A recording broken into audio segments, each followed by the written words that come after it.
that's on tonight about a show or shows that are not on tonight. I'm your host, Allysin Chaynes, and it is lovely to be back. How are you all doing? Lovely to see you. Happy Monday. We have made it through another Dr. Bitchcraft. Thank you, Craft. Dr. Bitchcraft Center. We have made it through another week, and it's lovely to see you all. We've had a nice, fun weekend. It's been chill. It's been fun.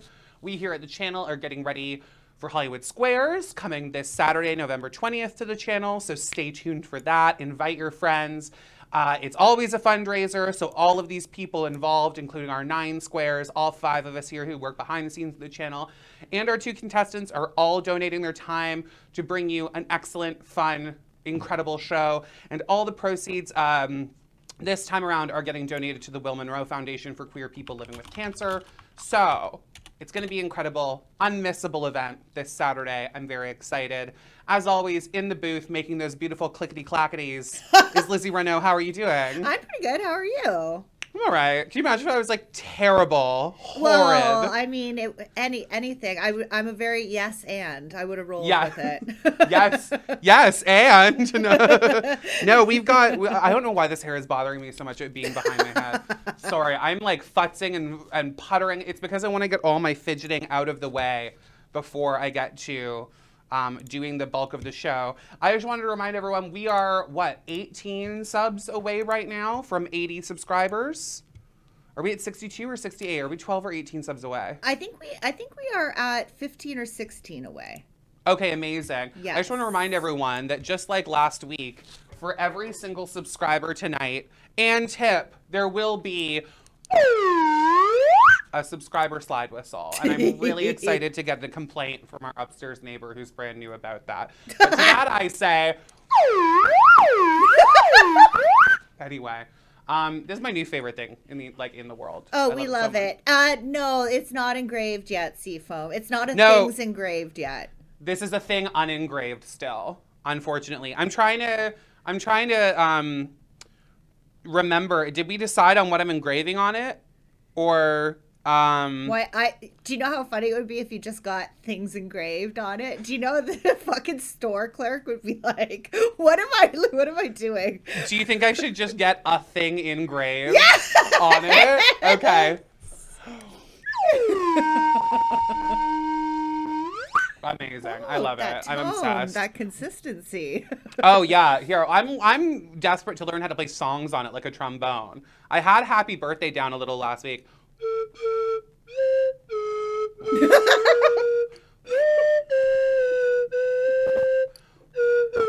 Anyway, should we start the show? Lizzie, roll that beautiful content.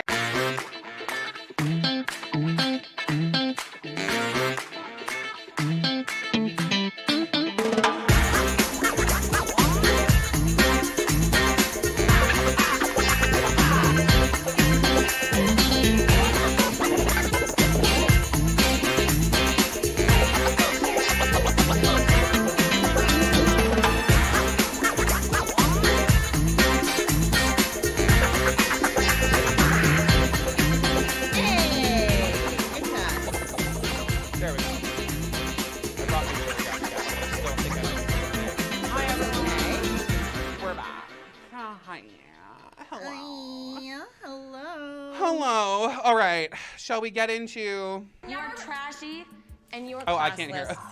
I play a sound effect. Oh, no. That's okay. It's okay. It's not a big deal. Oh, is it okay? It was, you are trashy and you are classless. We heard it. Oh, did you? Yeah, we sure did. Uh-oh. You're trashy and you're classless. Do you know what? Because I'm trashy and classless, I'm going to do a shot before I teleprompt today and see how that goes. So cheers, everyone. Before I teleprompt, it's a verb. Yeah. Oh, wait. God damn it. I don't have my... I need my the thing? That's okay. Yeah. I can vamp for a minute. Yeah. I am wearing my my dress that has lots of lore of the making of this dress. Oh, God. It has stopped staining everything purple as far as I know, which is very nice. What am I drinking tonight, Craft? That was a shot of Kraken Dark Spiced Rum, my fave. And I'm also currently drinking a Cabana Coast Moscow Mule, which is my preferred pre-mixed can. He hates the cans. He hates those cans. He hates those cans. All right. Let's get into it, everybody. Oh, Canada. We are back, and we are true nor... Oh, my God. Did my fucking remote turn off? Bitch. Oh, there we go. Just give me 1 second here. Take your time.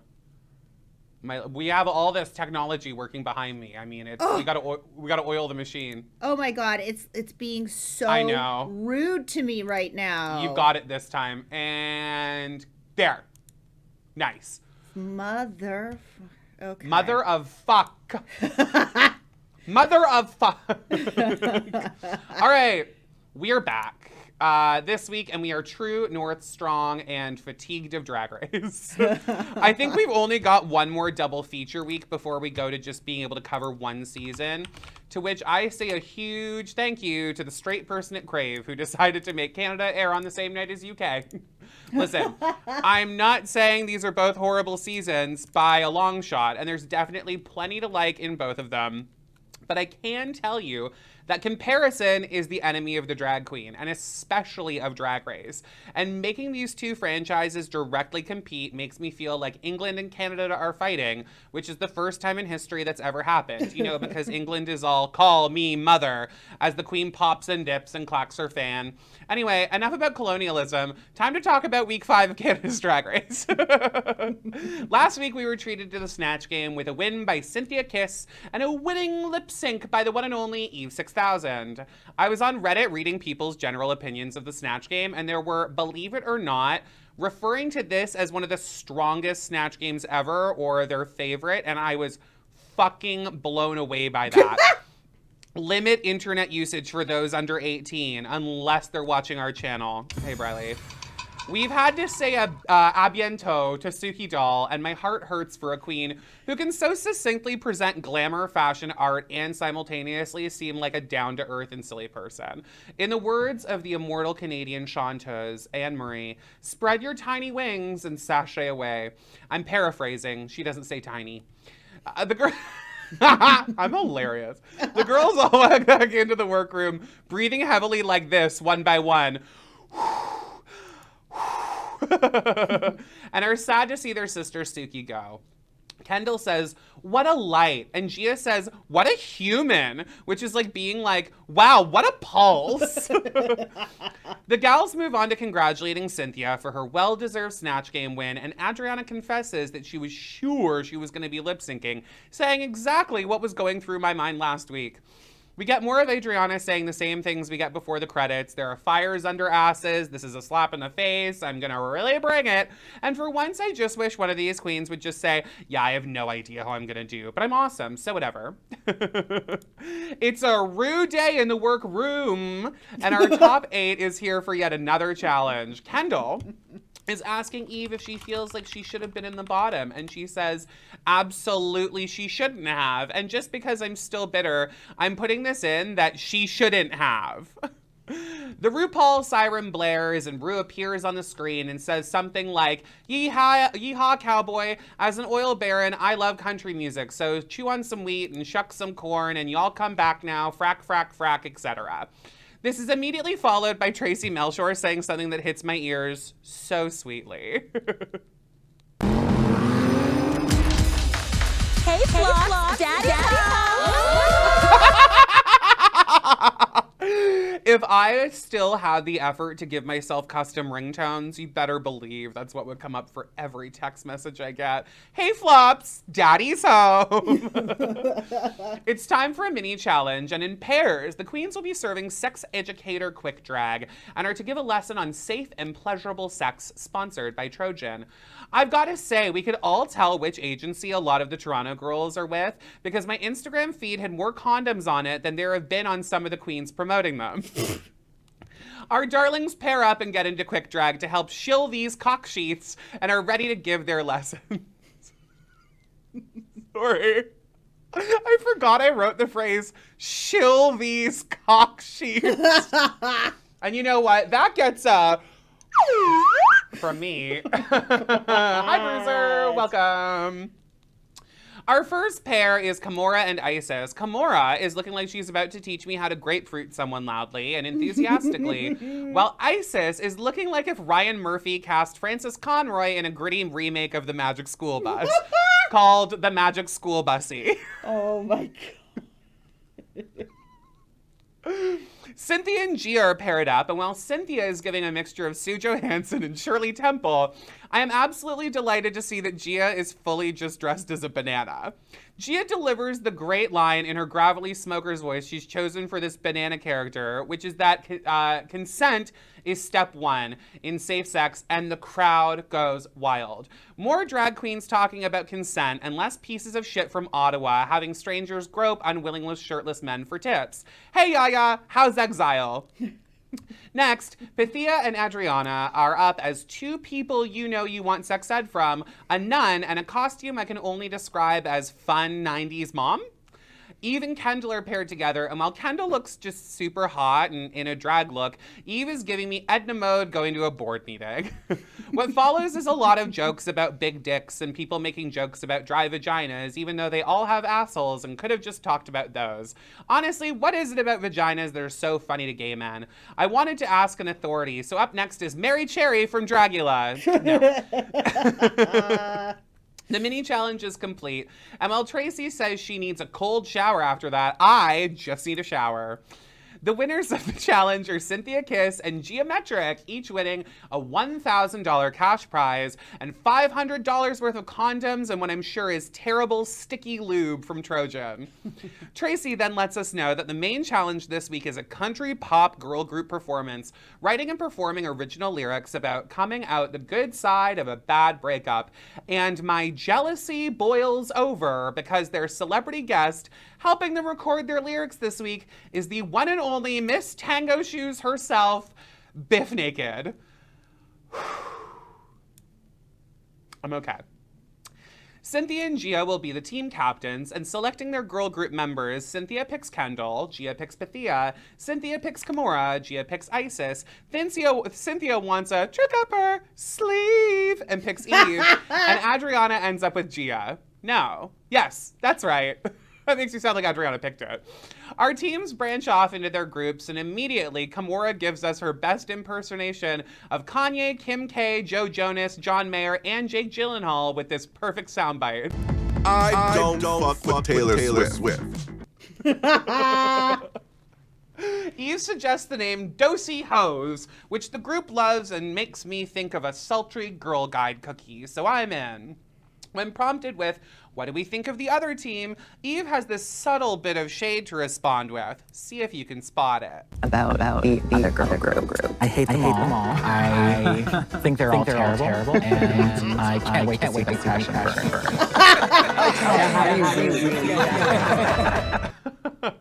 burn. Our second group is, oh my god, pretty Durex Lube is the worst. Yeah, I just saw that in the chat and I needed to agree. Durex Lube is fucking terrible. Our second group is Gathering. It was the Durex Lube. I had some in my throat. Our second group is very sticky. I'm thinking of names, and Gia learns the word Spurs, but doesn't necessarily settle on a name. Isis is concerned with Pythia and Adriana being able to show up and show out over the other team full of large personalities, to which I say, bitch, worry about you and not Pythia. She's been consistently kicking everyone's ass. Tracy is back in the workroom so quick, I'm pretty sure she just had a smoke, coffee, and a piss before running back in there, like when I had 15-minute floor breaks when I worked at HMV. Cynthia's team is first up with talking with Tracy, and she's asking if anyone has any breakup trauma to share. Eve says, I write songs all the time and lyrics all the time. Oh my god, did I lose a headphone? I think I did. Yeah, did you see it in my titty? I just saw it fall out now. It's okay. I'll get it before we do UK. Eve says she writes songs all the time and lyrics all the time and shows us her prowess by starting her verse with, it's Eve. Tracy asked Gia and Kendall about their previous experience working in a girl group together, and to be honest, I want an entire history of the Brat Pack expose because this week I was reminded that there's a former Brat Pack member that I'd forgotten about who apparently has been live reacting to all of the episodes on Instagram and being super fucking mean about anything the Brat Pack girls do. To which I say, who the fuck would do that every week? Sit and dissect each episode pointing at people's flaws? At least I've got a teleprompter. Gia's team is up next, and they've named themselves the Giddy Girls, which honestly weak. Here are some other great country names they could have picked. The Trixie Chicks, Cornhole, Reba McIntyre, Lady Antebellum, just Regina. Anyway, Gia's very happy with her group and says it's liberating to be free of her Brat Pack friends this challenge. And they're discussing their inspirations for lyrics. And to be honest, it's like, what are you going to write about in this breakup song? And the girls being like, well, breakups.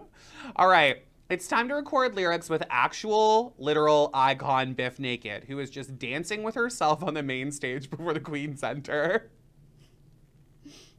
Oh, sorry. No worries. That's me. That's my cue. I love that. She's just hanging out. She's grooving. She's having a good time. I should have put that on loop, honestly. Also, I feel like Biff Naked is not aging at all. And this isn't a joke, but she looks like the elder goth women who would come to my shows during weekdays at the Beaver and feed me Jameson and cigarettes. To be honest, those days are a bit of a haze, and it very well could have just actually been Biff Naked. Eve is up. First to the mic. Eve's lyrics are well written and tell a cute story, but she seems mildly nervous, which I can say from her, if Biff Naked was standing right there, I'd probably be pissing my pants. So fair play to you, Eve. Kimura is next, looking just like so cute in this neon fantasy, like genuinely adorable, and delivers a really great performance. She's got a hook in her lyrics and great delivery. And speaking of a good hook in it and excellent delivery, this episode is sponsored by Trojan. Next up is Kendall, who gives okay lyrics, great energy, but this is a good time to talk about this. What is this fucking sliding partition between the two of them doing? Who is this there for? Does this count as a COVID protocol these days? This is doing less work than that window at the drink. This partition is doing less work on this main stage than Beth. This partition is more useless than the bobby pins holding on Eve's wig reveal in the musical. I hate this partition.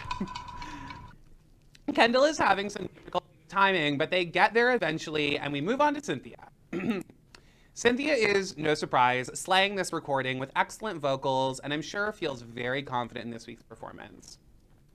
Team 2 has arrived, and up first is our team leader, Gia, and she's delivering until Biff tries to teach her about harmonies, which is not the easiest thing for anyone to master, admittedly, but she's enthusiastic and definitely gives great energy, which is often plenty in these situations on the show. Isis is up next, and while I love Isis and love her energy and her delivery, I think I hate her lyrics. I get a Jack Be Nimble, Jack Be Quick reference at one point, and I'm like, what are we doing here? I know writing lyrics is difficult and can be really hard, but whenever someone just puts nursery rhymes or rhymes with them counting to a number like Morgan McMichaels, I tap the fuck out. Remember that fucking Morgan song? 1, 2, come on, Rue. 3, 4, show them the door. Oh my Terrible. God.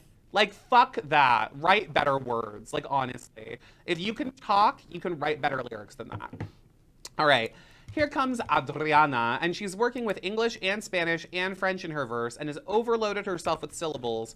And while I feel for her, these queens wrote their own verses, so we can't blame production if this goes south for her this time. Deep south. Country. Next on the track is Pythia, looking like any number of people who have invited me over for a jam session in my time in Toronto that wouldn't end up being a jam session involving any musical instruments at all. With no surprise, Pythia is once again delivering and setting a high bar, and I love to see it. I'm saying it now, but I think Pythia is my pick to win. Please, for the love of God. Now, it's time for choreo this week, and the queens are on their own with making it up. Eve's concerned but hopeful, and the team feels very guided by Kendall and Cynthia, having done girl group choreo before. Eve is ultimately feeling the heat with doing a box step, which spells out major trouble down on the ranch, unfortunately. Team Gia is up to the stage to choreograph, and she tells the queens to pick their favorite dance move, and we'll find a way to incorporate them all into the number, which sounds sweet and fun and egalitarian until one queen says, my favorite dance moves are the splits and a dip. However, with this group, I don't think we need to worry about that too much. The peril of this group is the opposite of the other, where everyone almost has too much input and feels, unfortunately, indecisive. It's elimination day in the workroom, and everyone's feeling pretty good about their groups and performances, with no one seeming too scared, which makes for a fun vibe going into the challenge with no obvious, lack of a better word, flops. We have some great workroom chats while getting ready today before the challenge, so I'll give you the breakdown. Kimora lets the girls know that country music and rock music are both rooted in African-American music tradition and that Black history should be taught more thoroughly so people know this, to which I say, absolutely.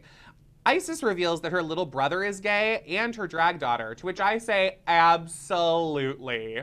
And Cynthia shares that her dad is gay, to which I say, absolutely. It's time for the main stage presentations of the night, and while all the judges look super cute, shout out to Biff Naked for rocking cherry red docks with her gown. Brooke, this bitch, incredible. My God. Okay. I need to hydrate. I need to Durex lube up my throat. Sorry, Trojan lube up my throat. Hi, Papa Joe. Hello.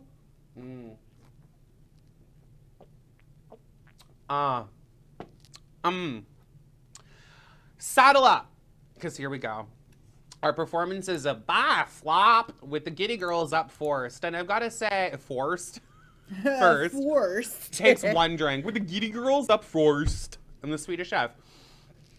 And I've got to say, these challenges where we're hearing the exact same song twice in a row are basically always made that the first team to go does better. I mean, wouldn't you be more into a performance if you hadn't just heard the same song with some word changes?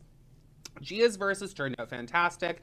Isis's verse is just fine. The group choreo is going pretty well. And here comes Adriana. And watching this back, her verse turned out really great. And her look is like fantastic in the challenge. It ended up being an excellent performance from Adriana. Pythia is next in a very Shania full leopard fantasy. And her verse is great, but she maybe delivers it a bit quiet. But it's also kind of like sultry. This group does pretty great. And these aren't always the easiest challenges to excel in historically, so good for them.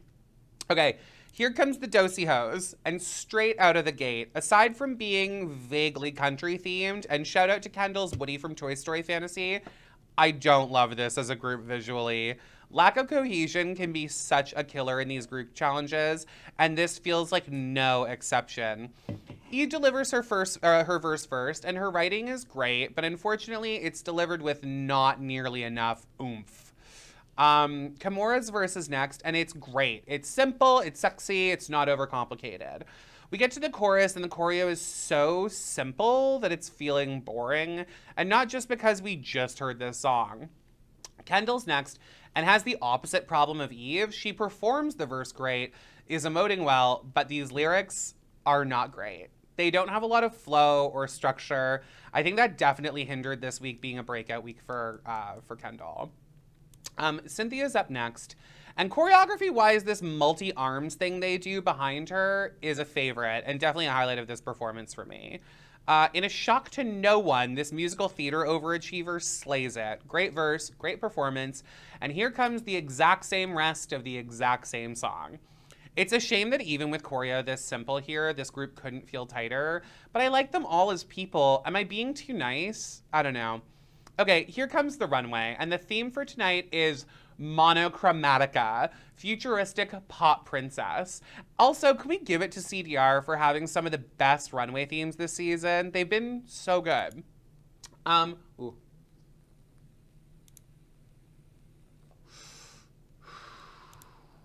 All right. I just need to smoke before we get into the runways because they're good. They're worth smoking before. Adriana's up first, giving a gorgeous teal blue and looks so fucking incredible. For as harsh as I've been on Adriana the last few weeks, this is an undeniable serve and definitely one of her better looks so far. Like, I love it. Hey, thank you, Rude, for giving out a sub. Oh, giving a sub to LC Alchemy, who we love, is a constant viewer on Final Girl Boss Key Creature, LC Alchemy, and Rude Awakening TV. This sub slide whistle goes out to you. Oh, thank you. We have Love a it. second one. Thank you so much. Yeah, we can have 2. Woo! Love it. Incredible. And you know what? One for good measure. I'll just do an up. There we go. Just a little quickie. I'm also, if I'm pausing, I'm gonna get my other headphone. The unbalance is bothering me. There's disharmony. Disharmony. Sorry. The house of disharmony. Okay. I'm not making fun of French Canadians. I just don't like them. No, I'm just I just think they're all awful. No, just the Quebecois ones. All right, Isis is just the ones from French Canada. Isis is up next in a look that Reddit has decided looks way too much like this Kita Mean look from Drag Race Down Under. And to be honest, yes, they're gold. Yes, they're pigtail falls that are plastic fiber optic shit. But while similar, these aren't the same look at all. Can you go to my other slides? I think I have the key to look in there. Yeah, there we go. So people are like critiquing her for saying, oh, you ripped off Kita Mean. And I'm like, I don't know. They're similar, but they're not the same look to me. I don't think so. Anyway. They're not the same look and the internet needs to chill the fuck out.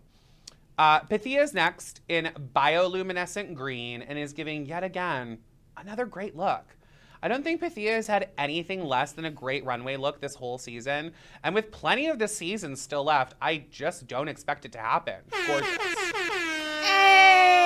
Hey! Papa Joe, thank you for gifting a gift sub to I'm Victoria Malcolm. Here's 2 for you. This one's for Papa Joe.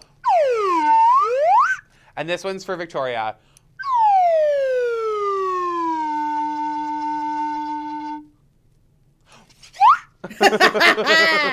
You thought I was just gonna make it sad. You thought it was just gonna be the down, but then I went back up. All right. It's the equivalent of doing a dip on the slide whistle. All right, Geometric is next in shades of purple and violet and lavender, which I like, but I feel like is a bit unfinished from the waist down, to be honest with you. But after being in lockdown filming this season for a few weeks at this point, I'd guess all the contestants are feeling a bit unfinished from the waist down. Oh my God. It's a Trojan-themed episode. I'm feeling sexy. What can I say? Cynthia Kiss is up next, giving a 60s-inspired retro futurism vibe, and I hate the fucking shorts, but I love the actual outfit. It's kind of gross, but that's what I love about it. I mean, these wavy concertina-style sleeves and all of it being done in this ballet pink crushed velvet. It's a bit of a... Ooh. Woo! We're on a hype train. It's a bit of a so wrong it's right situation for me. Seafoam and Gay Jesus. Oh, and Alberta Premium, thank you for your tip. These are all for you.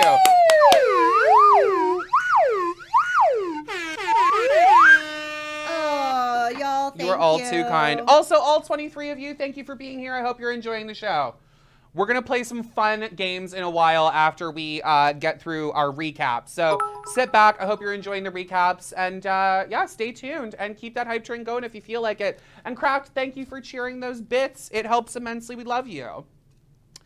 However, once again, the plain-ass boy shorts and the Jezebel Bardot hairband get away from this look from me. Next up is, you know what I mean. Next up is Kendall Jenner in gorgeous yellow. And while I think it looks good, it's just nothing new. It's not reinventing the wheel or really making any interesting references. It's the outfit of these that would make the least impact on stage at a performance. Next to all these other looks, and I unfortunately feels like drag we've seen before and will continue to see. Here comes Eve 6000 in a gorgeous, almost like pastel periwinkle blue. And this looks fantastic on her. Once again, wearing a custom Nina Spade Excellencia pair of eyewear, she looks futuristic glam, and she even manages to slip in an Alaska reference saying that she's from the planet Glamtron. Drag Race Pro. She's painted for fucking filth, too.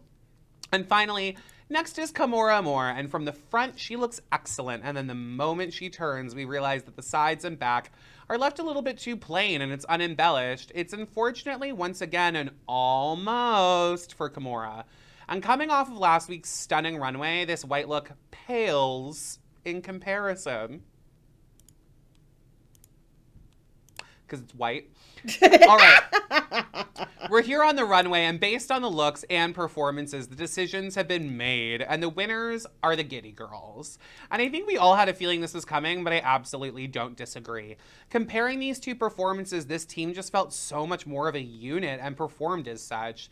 And then we get one of my favorite moments of Canada's Drag Race so far this season. But tonight, one of you really showed that performing is your destiny. Child. Gia,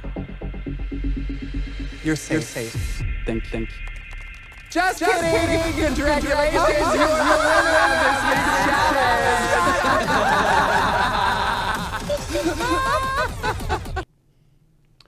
I was gonna say, if RuPaul did this to a queen, there would be calls heard around the world for her to step down. But when Brooke does it, it's playful and fun. And I'm here to celebrate that dichotomy. Completely forgetting that she does do that to the queens on UK when I wrote this episode. Then we get this speech from Gia and some shade from the producers and Brooke. Thank you so much. I've been fighting for this win from week one. And like working with you girls was just so incredible. And so fun. Fuck yeah, thank you so much. Do you want to know what you want? Fucking I'm listening, Or is the Aussie speech over? It is, yeah. Oh, it's so Shady. So shady. Gia has won $5,000 courtesy of JJ Malibu. And we're treated to a noise that is competing in my mind for my new favorite over Eve's crying. Thank you, JJ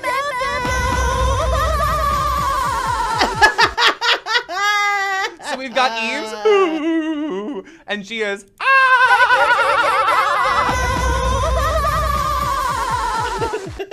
Is it not so SpongeBob? Like, let's talk about that. Anyway. Adriana, Isis, and Pythia are all safe, which leads us into the critiques of our dosy hoes. Cynthia is asked if she feels responsibility for her team being in the bottom and says no, because everyone had a say in everything, to which Brooke says, yeah, it looks like everyone had a say in everything. They're not loving the group's choreo and felt no unity from the performance. Kendall is critiqued for being too current, and they feel her look is too basic and oh my God, I'm so burpy right now. And which that her look doesn't showcase her body the way her look in the challenge did as well.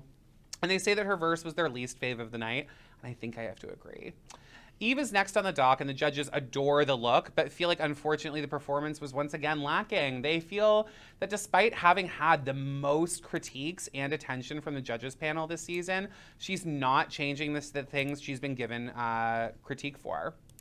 For Kimora, they feel that the look worked for Kimora and that the verse was solid enough and that they loved the runway look but felt it was unfortunately a bit unfinished in the back, which again, after 2 weeks of isolation, I don't think any of these queens have been finished in the back. Oh my God.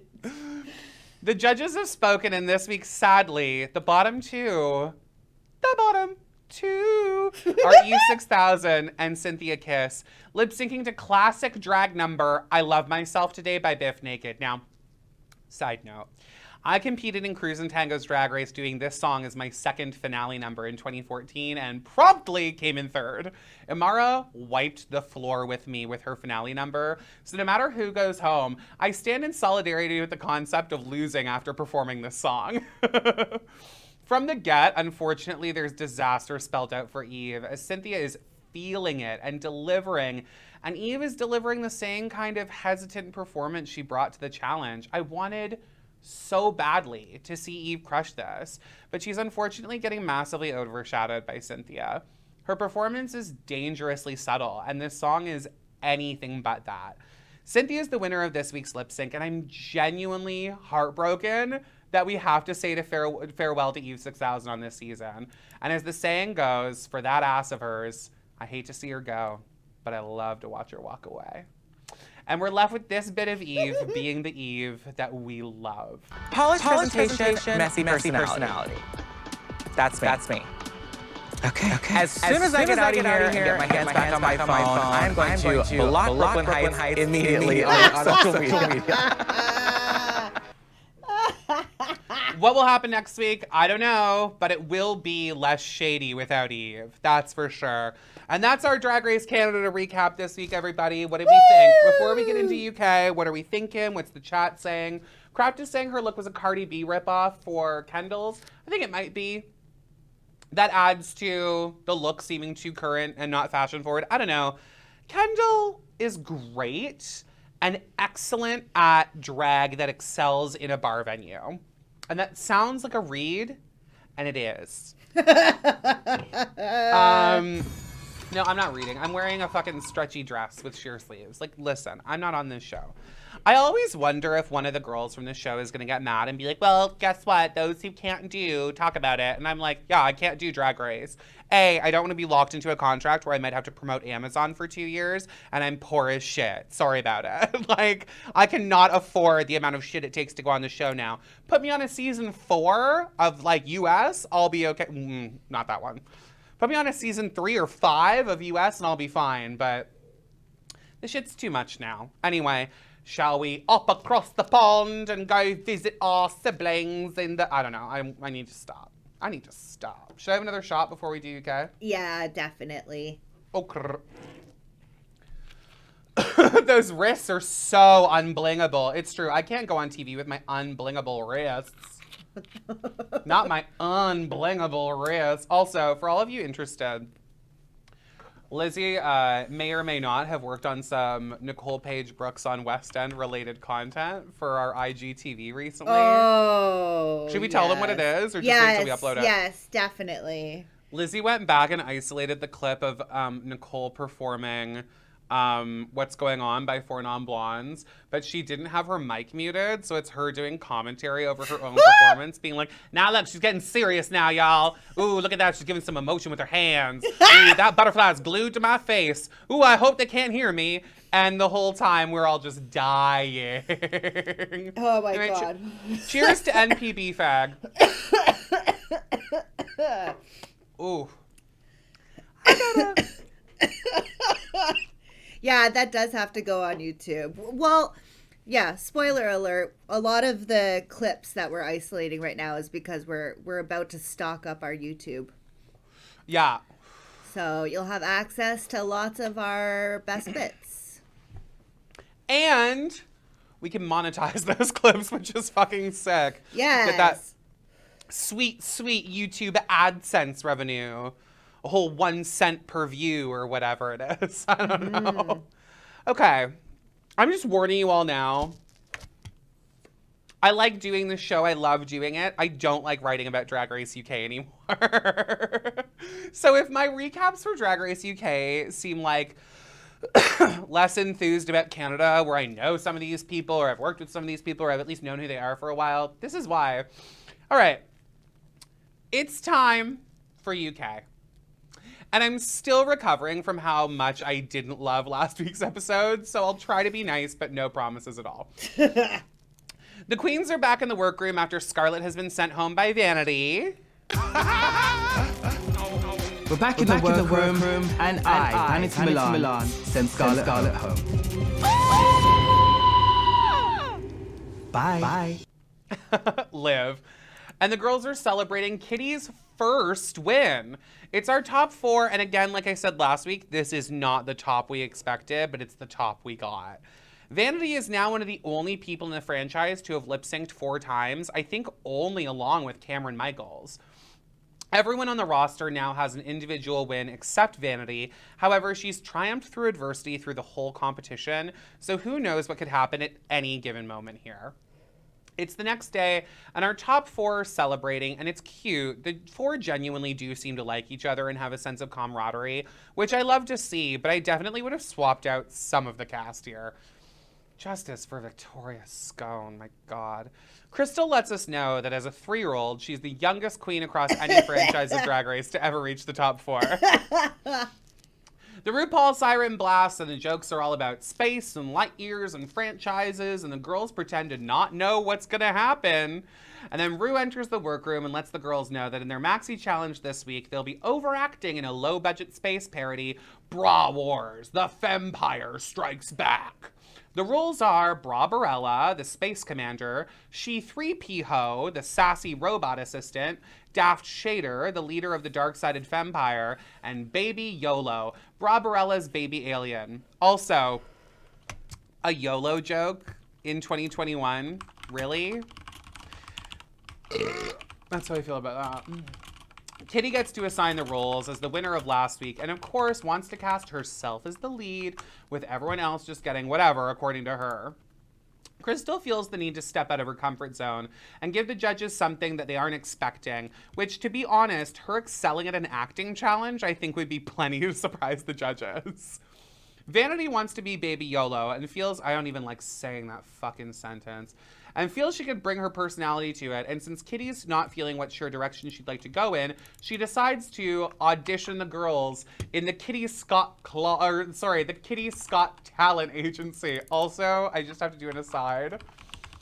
As she was parading around the room putting this look on, Ella said, Subo is on the prowl. And she does look a lot like Susan Boyle here. Dylan would love a good YOLO joke.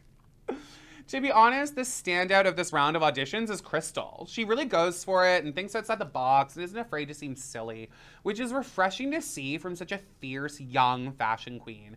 I think I've really fallen in love with Crystal. I think I've really fallen in love with Crystal much more than I expected to over the course of the season. And of course, I have to thank her and pay immense gratitude to the fact that she is, of course, the inventor of tits.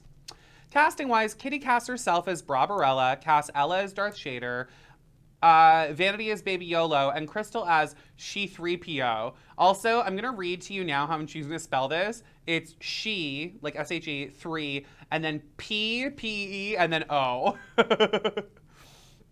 Ella is excited to show off her acting chops as a professional actor. And usually when a queen talks themselves up this much, they have the furthest to fall. Vanity is concerned with her role, as once she begins reading the script, she realizes it's a part that's just ahead. However, it has literally worked for Darian Lake in season 6 that you can completely steal a scene by being just ahead. Crystal shares her concerns over not being able to keep up the same as the other girls, and that she has dyslexia and finds a lot of trouble in memorization and recall, but it's never a good idea to underestimate anyone at this point in the competition. It's time already for the queens to film their parody sketch, and they're to be directed by Michelle Visage, looking gorgeous in a nice neutral leopard print. The queens are all both nervous and excited, but ready or not, here they go into space.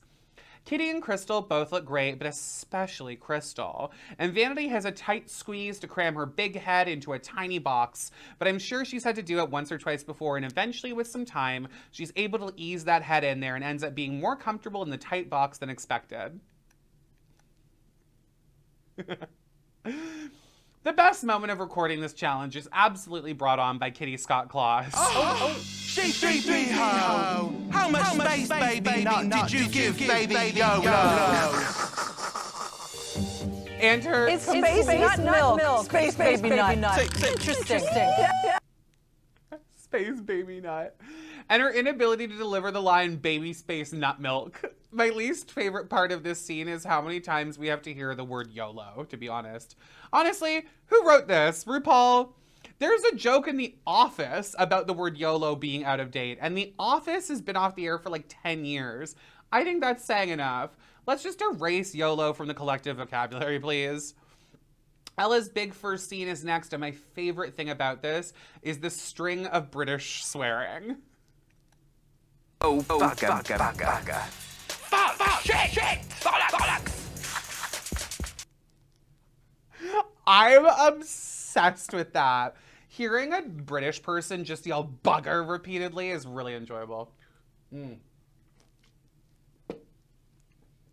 Crystal's scene is up next. And although she's feeling a bit of a struggle with her lines, she's making character choices and committing to an accent and could honestly be doing so much worse, despite the edit trying to make it seem like she's really fucking up. Michelle actually ends up giving some sweet and sage advice about Crystal not needing to obsess with perfection, and after that, she gets into a better swing. We're done filming and already ready to head right into Elimination Day. And on the main stage tonight, Rue is wearing an outfit that if any contestant wore, they would absolutely be red for. I could not get over this fucking outfit. If any contestant wore this, they would go, it's unfinished. I don't like the jagged hemline. I don't like the mismatched fabric with the bodice. Like, literally, if anyone wore this, they'd be eliminated for it. Like, I don't know, was Zaldi asleep this season? Did Zaldi not come to the UK? Like, I don't know what's going on, but all of Rue's outfits for the UK have been so, for Drag Race UK have been so lackluster. Like, it's blowing my mind. But this one especially, this one may be the most egregious so far. It bears mentioning here that Graham Norton is wearing one of my favorite things he's ever worn on this show. A suit and shirt combo that inexplicably is covered in babies. I'm pretty obsessed. Top toot of the week. Actually, it's a shoot. I, however, can't believe he's being this unprofessional and showing so much bias for Crystal wearing her merch like this. Our guest judge this week is Russell Tovey, a man who looks like if you asked a police sketch artist to render someone young, male, and British, they would do this. On the runway tonight, category is Scene Stealers. Looks that pay homage to classic characters from film and television. Crystal Versace is up first in a fucking stunning Cruella de Vil look. It's fashion forward and retro all at the same time. Extremely glamorous and so well put together. An excellent showing for Crystal, as usual. Next is Elva Day in a look that is so much more humorous than I expect from her, in an homage to the Oompa Loompas from Willy Wonka and the Chocolate Factory, and it's incredible. This kind of tongue-in-cheek bullshit is exactly what I'm here for. The moment I saw her painting herself orange with white eyebrows, I got so excited thinking, is she actually finding some way to be an Oompa Loompa? I really love this. Vanity Milan is next, referencing Halle Berry and Baps, but looking more like she's referencing Vanity Milan in Drag Race UK 3. It's once again an orange dress, and the base wig of this sculpted updo is the same bowl cut she wore last week. Baps is such an excellent, ornate, and over-the-top reference to make visually, and this just doesn't take it all the way there. Kitty Scott Claus is here to fucking destroy. And this look is so fucking beautiful. Even just the look up from her presentation is perfect. The only critique I have is the unnecessary reveal, but even that can't take away from how much I really love this look. The ladies are back on stage. Also, wait, I'm just gonna take an aside.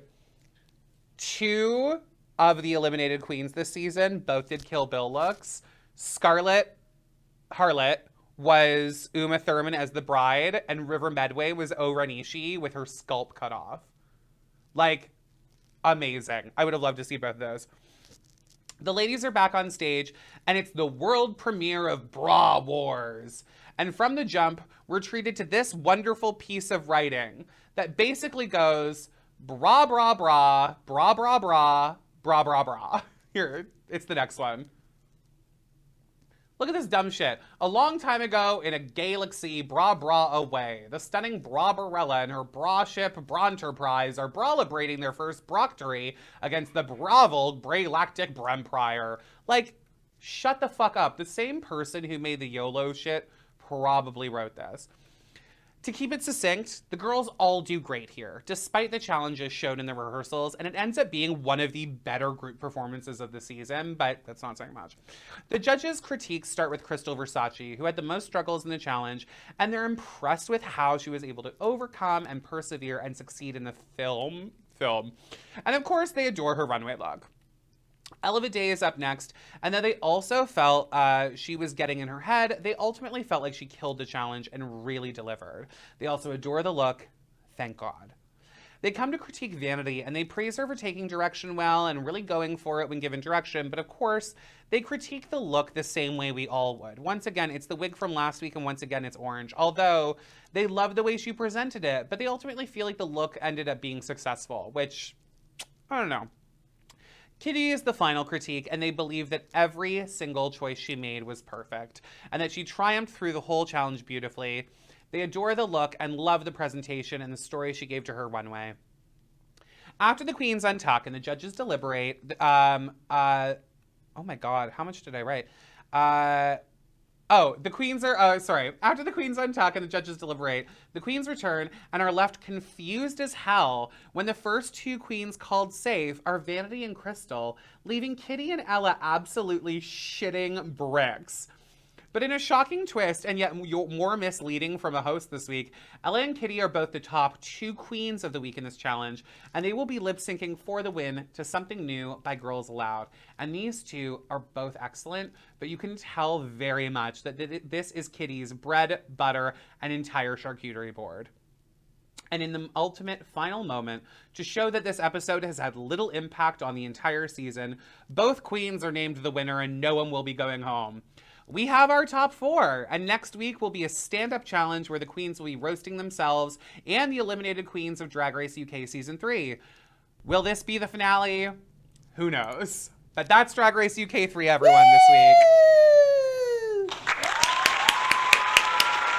Yes. Seriously, they did not indicate that next week is the finale, which concerns me.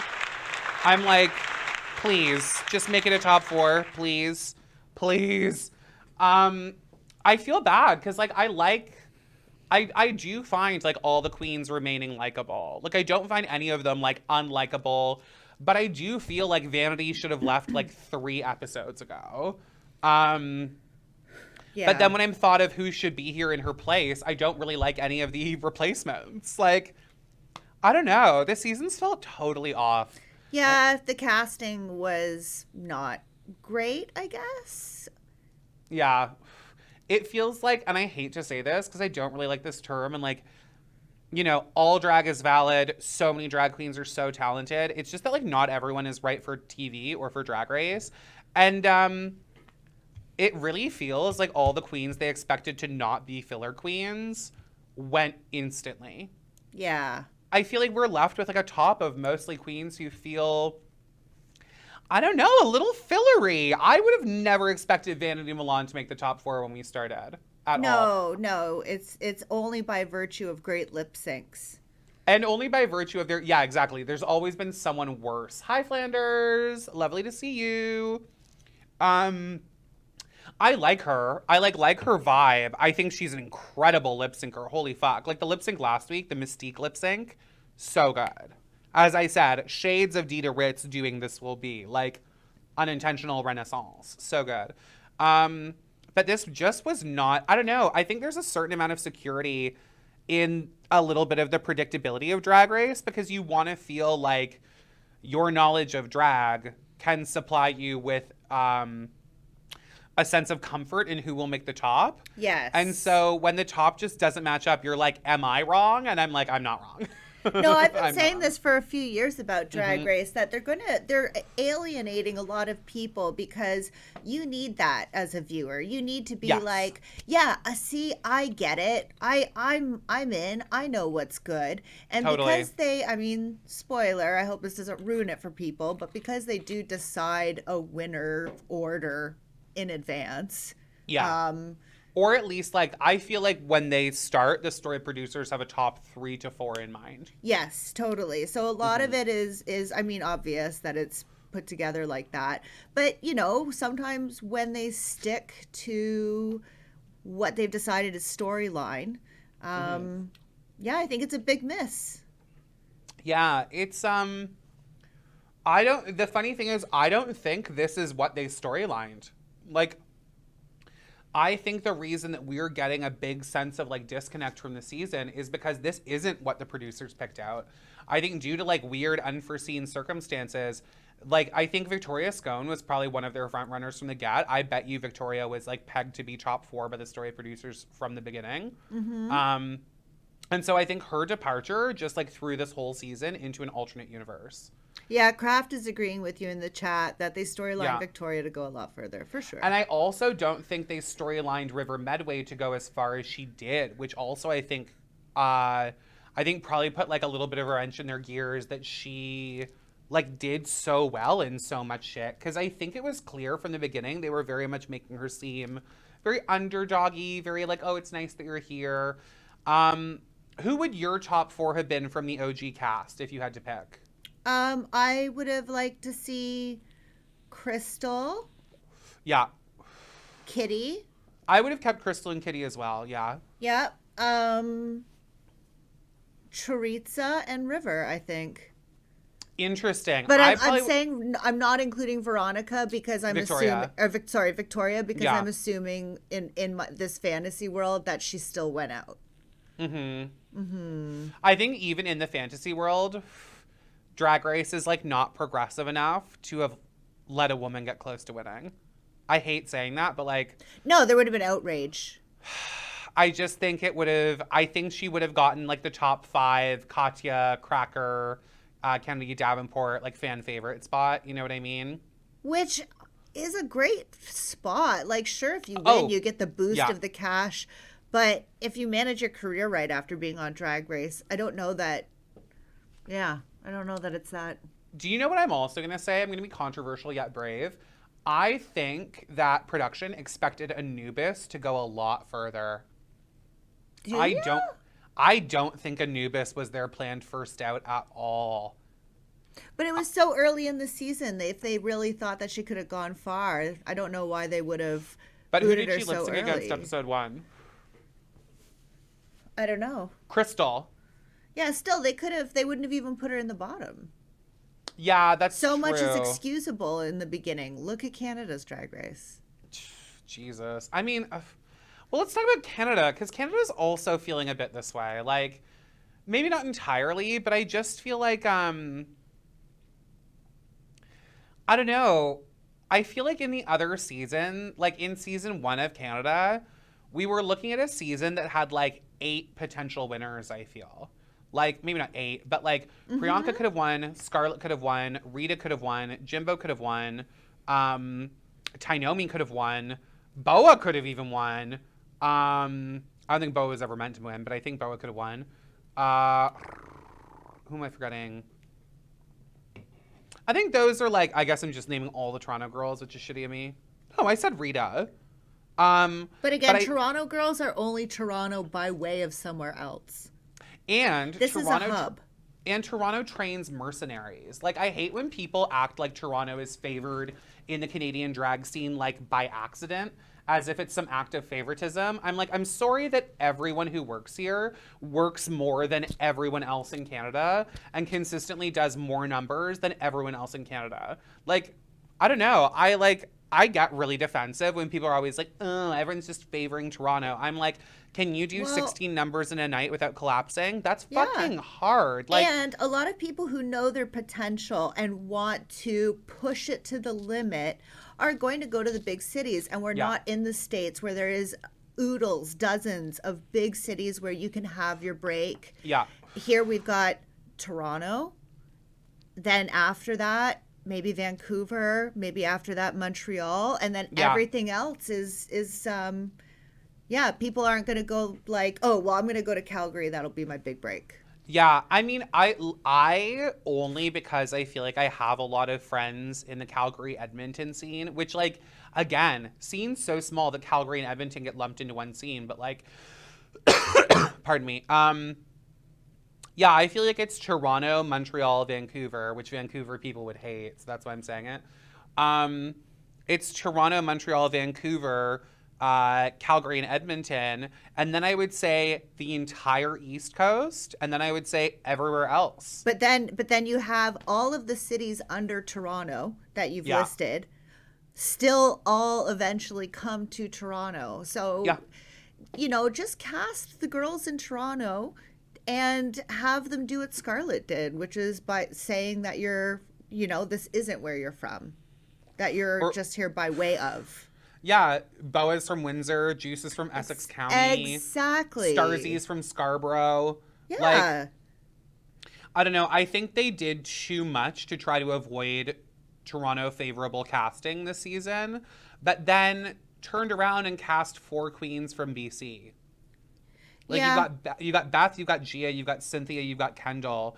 And as much as I have found all 4 of those people super likable, we needed 2 of those people and then give me 2 East Coast queens. You know what I mean? Like the fact that we still have not had a single fucking Atlantic Canada queen in 2 seasons of Drag Race is shameful. Jeremy says 3 best friends and then Beth. Oh, hi, Jeremy. Good to see you. But yeah, well, it's like 3 best friends, then someone who went to their Brat Pack shows and was like, I want to do drag. Like, yeah, quite a vibe.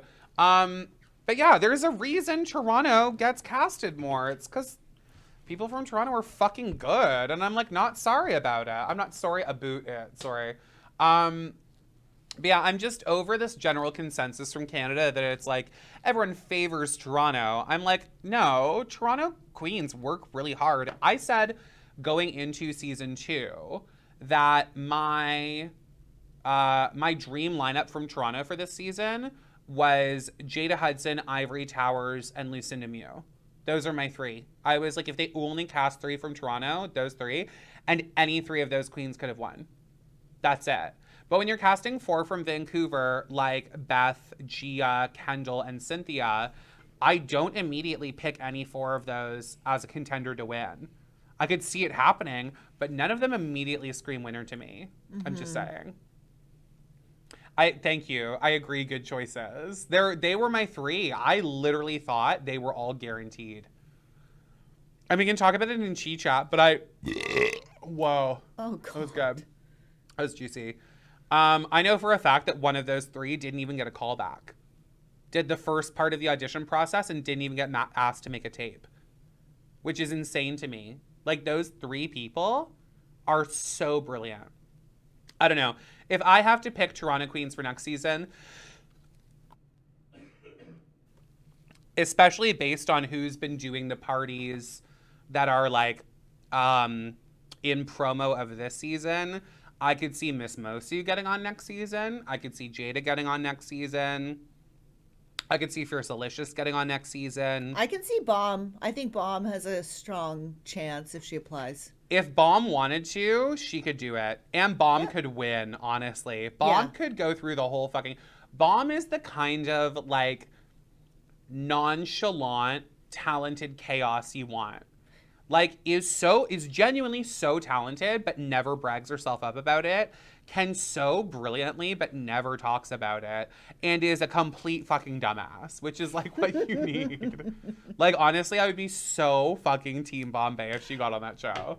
Like, also would get Trade of the Season title all over the place. Oh, completely. Which they need to cast. The minute they saw Bomb smoldering in a confessional, yeah, Bomb knows how to smolder. You know what I'm talking about? Oh yes. She'll touch her curly hair and she'll just go, and I'm just like, oh. Like, Bomb is like my sister at this point, but I would still suck the dick off of Bomb. Cheers, everyone.